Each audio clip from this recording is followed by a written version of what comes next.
Fallout Equestria the Chrysalis, Chapter 11, Part 12. After many long minutes of sobbing and shaking, seemingly without end, Silverline pulled away, and she still breathed heavily, her hooves quickly wiping away tears, but her crying had ended almost as abruptly as it had started. "Thank you," she said, her voice hoarse, and she took a couple more deep breaths before continuing. "We can go." Dusty rose to his hooves, and his eyes were full of concern. Are you sure you're ready?" "Yeah," she said, giving another wipe at her eyes and a final sniffle before standing as well. I need to get my daughter home." He considered her for a couple more seconds before nodding. "Alright, let's go back to them, and we can get going." Her pace was slow and shaky, and I caught a few more sniffles as we made our way back. Despite that, she kept on going. The only time that she actually stopped was when we neared a bridge. It was just a couple of seconds as she breathed in and out, deep and slow, her eyes closed. Then, her eyes opened and she continued on. With that, the same sense of steady determination. She even managed a small smile as her daughter looked to her, though I did have a feeling that it was a far more, fragile expression than she was letting on. She helped Quicksilver to her hooves, murmuring quiet and supporting words, and soon we set out again, giving the ruins of the caravan a wide berth. It was around noon of the next day, about halfway into our trip, when a sound softly crept over the quiet wasteland around us. It was, faint, barely audible, just a soft, repetitive thumping sound. It was too soft and regular to be gunfire, but I just couldn't immediately place it. I mean, I barely even heard it, and I probably wouldn't have if I hadn't noticed how alert Dusty had become. His ears perked up and he lifted his binoculars to scan the horizon. I looked as well, but all I could see was just barren, rolling hills. The faint sound echoed around them, indistinct enough that I couldn't tell for sure what direction it was coming from. Already, the sound was fading. "What is it?" I asked. Dusty lowered his binoculars, sighing. "We might have company soon." Starlight started to bring out her lancer, but Dusty quickly interrupted her. "Don't. Keep your weapons slung and holstered. They're not raiders or anything, but they tend to be a bit twitchy about armed ponies." She slid back her weapon into place along her back. "And who exactly are they?" Dusty was quiet for a moment, looking as if he were debating whether he should wait for some dramatic reveal or be practical and explain things. In the end, practicality won out. Mereford Militia. Probably the only organization worthy of being called a professional army. They're about the last ponies you want to piss off, though the good news is they tend to be pretty reasonable, and they keep travelers near Mereford safe. He glanced to Sickle. "So, unless they mistake Sickle for an actual raider and try to ambush us, we're good." "Gee," Starlight said, rolling her eyes. "I feel so much safer. How could they ever mistake Sickle for a raider?" Sickle rumbled deeply, muttering. "Probably because they'll see me ripping your fucking head off if you keep that shit up." "Ooh, scary." Dusty snorted. "Oh, shut up, both of you. Let's at least get to town without killing each other." Sickle and Starlight exchanged sneers, but remained silent. We continued walking. Another half an hour later, I was starting to think that our company wasn't going to show, when a distant voice called out. "Is that Dusty Trails?" Dusty halted, looking to our side. Beside the path, the rugged terrain rose in a ragged series of hills and ridges. Maybe 100 yards away, if that, a pony had risen up, one hoof raised in a wave. "Yeah, it is!" he shouted back. "Is that Bitsy?" The distant pony's hoof dropped. "It's 2 Bits, you jackass!" Despite the harsh language, I saw the white of teeth as he grinned, and I swear, I heard a hint of laughter. It was then that I noticed another pony, lying almost entirely concealed behind a rock. I could only see a little bit of his head, most of that was obstructed by his gun, resting on a bipod and the scope mounted atop of it. Then, 2 Bits looked around, calling something out and gesturing, and several more ponies appeared. They stood from the various bits of dead brush, rocks, and little ridges they had been hiding behind, revealing the multitude of weapons that they had been readied against us. Soon, there were half a dozen ponies following him down the slope towards us, and while they were no longer leveling their guns at us, they were still ready to be used at a moment's notice. As they approached, I could finally appreciate just how well-equipped they were. Their barding was just like Dusty's, adorned with all manner of pockets and pouches, dyed a mottled sandy brown to blend in with the ground, but unlike Dusty, they also wore light helmets, painted in the same colors, and were either wearing goggles or had them pushed up onto their helmet. A few even wore cloth wrapped around their faces, concealing brightly colored coats. Their limbs were covered too. Unlike Dusty, there was a thick bulge on the left foreleg of every single one of them, with a little cloth cover strapped in place. The only thing that I was aware of that was the size and worn in the location was a pipbuck, which made me immediately wary. I wasn't entirely certain what their threshold was for something declaring something hostile, and how much deceit might cross over that threshold. A quick glance over at Dusty revealed that his garments had a similar adaptation, but without the bulk of a pipbuck beneath it. Instead, the fabric was folded in, and the covering flap wrapped around the leg to strap securely in place was simple and insignificant enough to blend in amongst the other straps and pouches. And of course, these new ponies were armed, and not with cheap pipe rifles. Most had rifles that looked much like the late-war Equestrian army models, though they did have simpler grips and stocks. Instead of those fancy plastic stocks, of which I was only aware of due to the incredible amounts of divisive arguments they had produced, these guns had simpler metal parts. A couple of ponies carried what looked to be like belt-fed variants, complete with bipods, though I didn't recall the Equestrian army ever fielding such a weapon. One pony carried a rifle like Dusty's, only with metal instead of wood for the stock and grips, and sporting a larger scope than the other rifles. Each pony had a pistol holstered at their side, and if that wasn't enough, I saw that Tibbits actually had a third weapon, which took me a moment to recognize was a short-barreled, breech-loaded grenade launcher. These ponies were armed to the teeth. Beside me, Quicksilver pressed in against her mother's side. Silverline was eyeing the new ponies very warily, a fact that really set me on edge. Tibbits seemed friendly enough, I mean at least, as he walked right up to Dusty. "Well shit, Sergeant Dusty Trails. I didn't think I'd be seeing you again." While Starlight looked to me with wide, questioning eyes, silently mouthing the word, Sergeant? Dusty just shrugged. "Well, I got a job that sent me this way." His gaze dropped to the other pony's gear, then back. "Oh, I see that they made you a sergeant?" Tibbits laughed, bringing a hoof up to his chest. "Oh, ouch! That hurts, Dusty. Are you saying I'm not good enough?" Dusty cracked a smile, then offered a hoof. "Well, I'm saying that you were a private the last I saw you, and congratulations." "Hey, thanks," Tibbits said, grinning as he shook Dusty's hoof, though his smile turned a little sour. "Though I guess there wasn't a lot of competition for the spot. I mean, hey, would you believe me that I'm one of the most senior soldiers in the militia now?" Dusty's eyes widened slightly, glancing around at the other ponies who had gathered loosely behind Tibbits. "That's not combat casualties, I hope?" "Oh, no," Tibbits said, giving a laugh that died down to a nervous chuckle. "No, just ponies leaving and being replaced. Well, you, Sharps, and Plucky were just the—" Wait, Starlight said, her eyes shooting up. what? When every pony looked to her, I articulated the question Starlight had been thinking. Did you just say Sharps? Yeah, Tibbits said, looking over us with a raised eyebrow. Why? Do you know him?"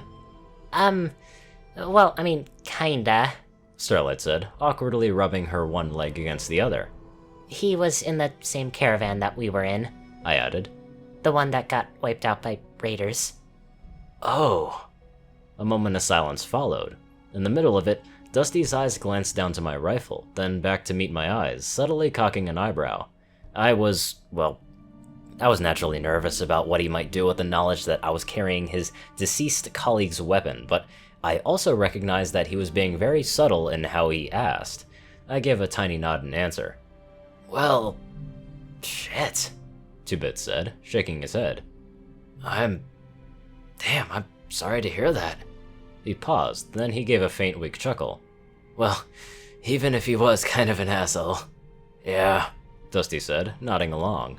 After another moment, Tibbits looked up again. "So, you say you're in the area for a job?" "Oh, yeah," Dusty said, inclining his head towards Silverline and Quicksilver. These two ladies hired me to escort them home. Tibbits glanced over at them. Silverline moved protectively in front of her daughter, then gave Dusty another questioning look. So what? Are you a mercenary now? Dusty shrugged. Well, at least I get to pick my jobs. Tibbits blinked, then he sighed, his ears drooping just a tad. Yeah, I hear you there. So, anyway, Dusty said, I'm glad there was someone I knew on the team. Looks like you had quite the warm welcome set up there. Oh, Tibbits chuckled. Sorry about that. We spotted that big armored one from, like, miles out. We just wanted to see what you guys were doing and, why you're here since, well, I mean, she kinda looked like a raider. Sickle snorted. And you look like a walking shit stain. Tibbits blinked at her, frowning for a moment before giving Dusty a flat look. Wow, your mare friend's kind of a bitch. Dusty sighed, which unfortunately for him, gave Sickle enough time to reply first. Well, it's because he ain't been satisfying me in bed lately, she said, a cruel grin growing under her muzzle. Oh, shut up, Sickle! Dusty snapped, then turned back to Tibbits. She isn't my mare friend. Hell, I'm not even sure I'd call her a friend at all. She's just working with us, though I'm not too sure why. Sickle, huh? Tibbits said, looking over her with a critical eye, and I swore I caught a faint hint of color dancing in his pupils. Charming name. If I go back to the base and look into that name, I'm not gonna turn up anything unsavory, am I? Well, not out here. Sickle said, her grin returning. Not yet anyway. Don't even start with that shit, Dusty said. Fuck you, Dirt. Tibbits looked back and forth between the two of them. Okay, alright, just don't cause any trouble while you're in Mereford territory, or, well, we'll have to put a stop to it. Sickle sneered. You're gonna need a bigger gun. That we can do, Tibbits said, before looking back to Dusty. So, hey, since you're here, did you come through, Rust, or, well, wherever that's near there, the thereabouts? Dusty sighed and nodded. Yeah, you gonna go out and check that water caravan, aren't you? Yeah, Tibbits said, his ear sagging again.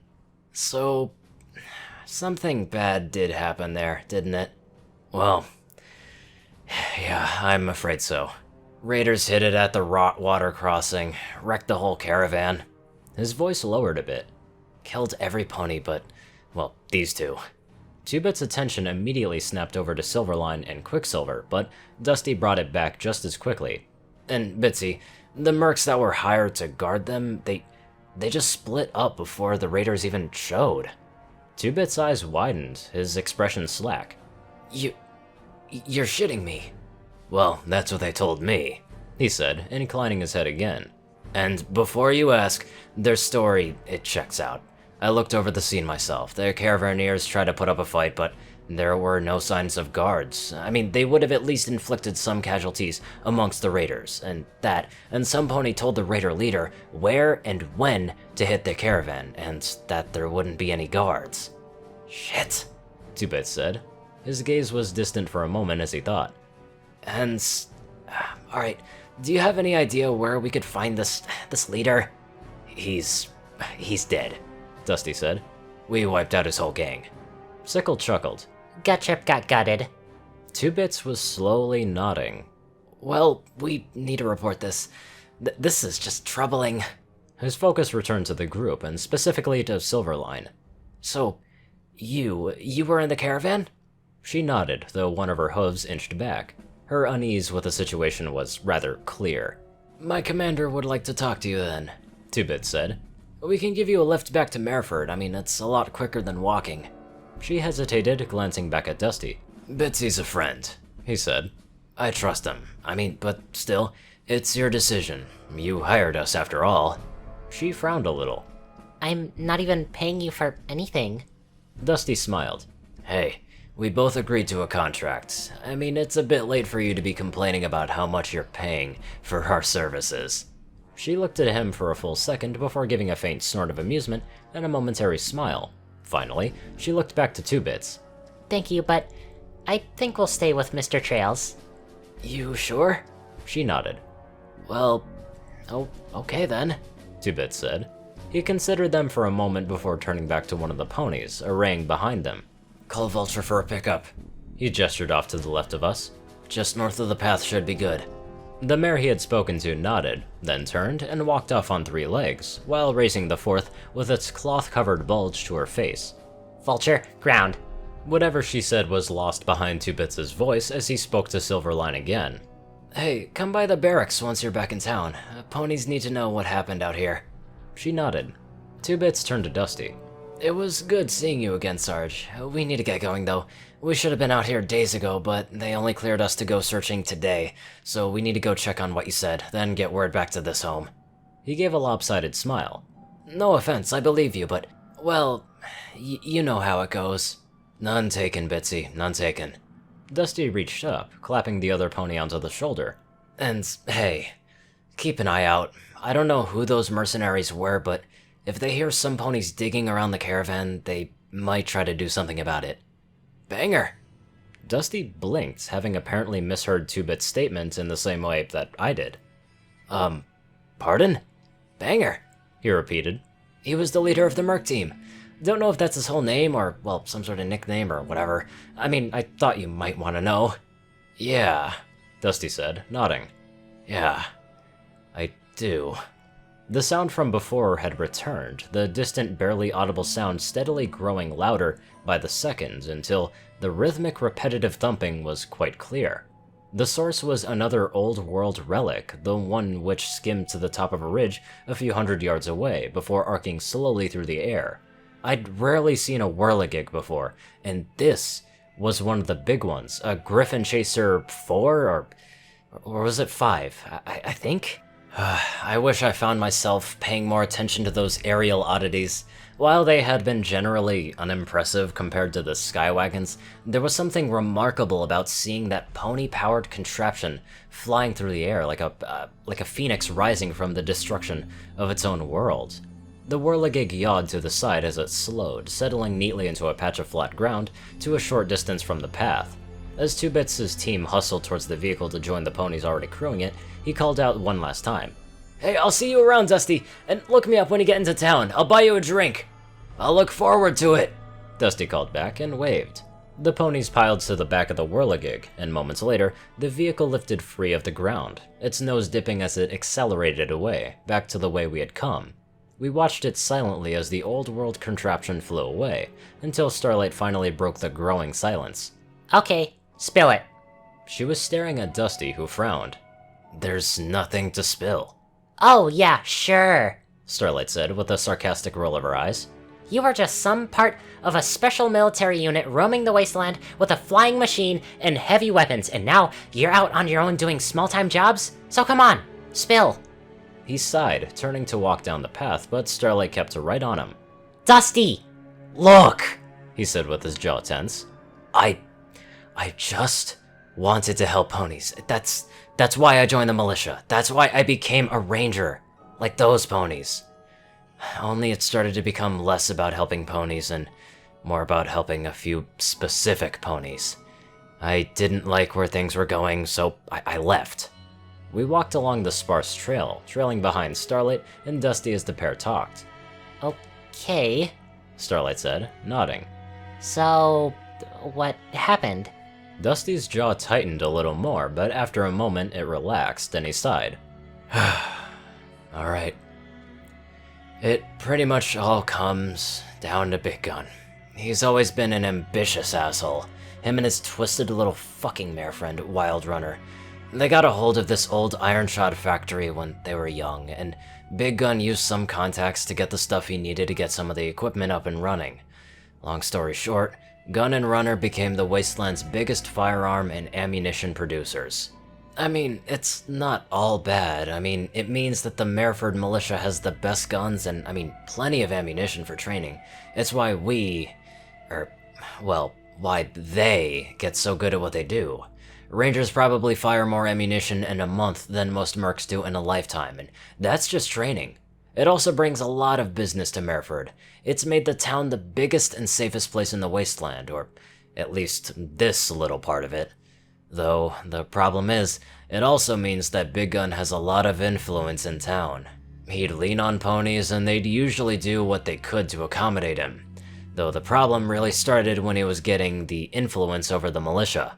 He grumbled something, pausing to fish out a cigarette and lit it. Once it was lit, he took a long, unusually deep drag. Normally, we'd keep the settlement safe. Well, run off the raiders, that kind of thing. Except things got weird with some of the nearby settlements. First, Stinkpit takes one of Big Gun's traders hostage. Then, Hayseed opens up on a Mereford caravan. Mereford militia shows up, shuts things down, and in the end, they become more of Mereford's territory, run by ponies who won't stab us in the back. Except, wouldn't you know it, Big Gun's suddenly getting the supplies he needs for a fraction of the cost. Stinkpit was a rotten little place, but it wasn't the Raider Sanctuary we were led to believe, and the ponies in Hayseed all said that it was Mereford's caravan that opened up on them. Dusty snorted.